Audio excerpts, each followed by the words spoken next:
coisa que estava em alta naquele período, pelo menos ali no espaço de formação, era instalação, performance, objeto. E eu achava aquilo tudo muito doido. Eu falava, o que significa isso?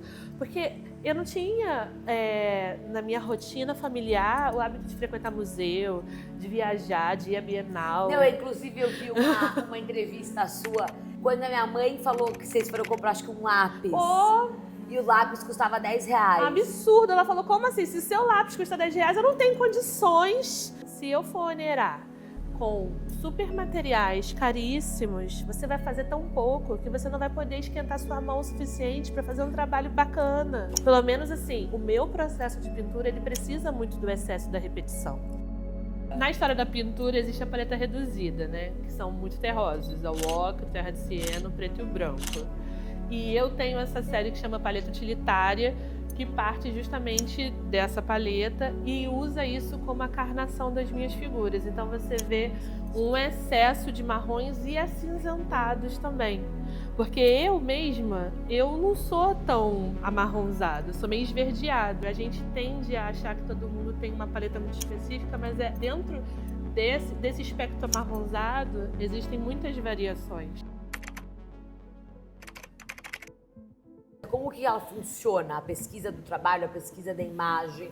Eu gosto de falar das coisas, sejam elas críticas sociais, a partir de elementos da própria pintura, para que não seja necessário colocar um texto gigantesco do lado da minha pintura, sabe? Ela já é. Ainda que você não tenha uma bagagem para entender na profundidade social que ela está falando, mas você vai ter alguma bagagem imagética. Essa semana teve um grupo que veio aqui e aí perguntou por que eu não pinto homens. Eu falei, posso até pintar, mas eu tenho pintado esse corpo feminino e especificamente esse corpo gordo e fora do padrão, porque esse corpo ele me permite uma plasticidade que um corpo ou masculino ou mais magro não vai me dar.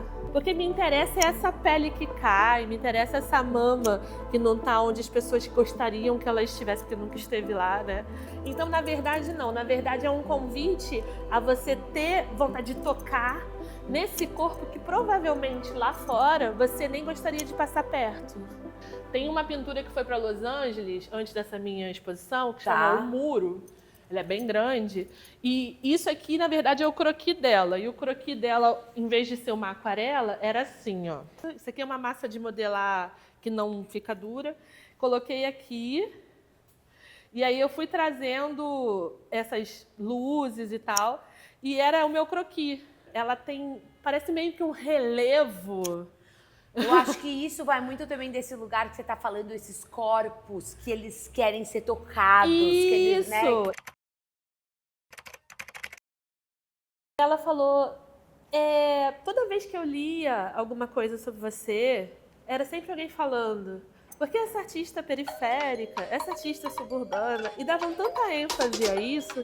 E quando eu fui ver o seu trabalho, não me interessava de onde você estava vindo, me interessava o trabalho. Sim. Você tem a sua bagagem, todo mundo tem, e essa bagagem sempre vai aparecer, seja o que você faça. O assunto principal não tem sido essa permanência desse corpo nesse espaço. Eu acho que para essa permanência ser real, ele precisa poder falar do que ele quiser, né? Porque se ele tiver com uma agenda específica, uma bandeira específica, essa bandeira ou agenda passando, o que sobra desse corpo? Ele só foi usado mais uma vez. É um corpo utilitário, né? É verdade. É um corpo que está à disposição de um assunto. Márcia, muito obrigada por essa experiência. Obrigada a você. Por topar conversar com a gente. Esse lugar é muito importante. Te agradeço. Obrigada a vocês. Estão sempre bem-vindos.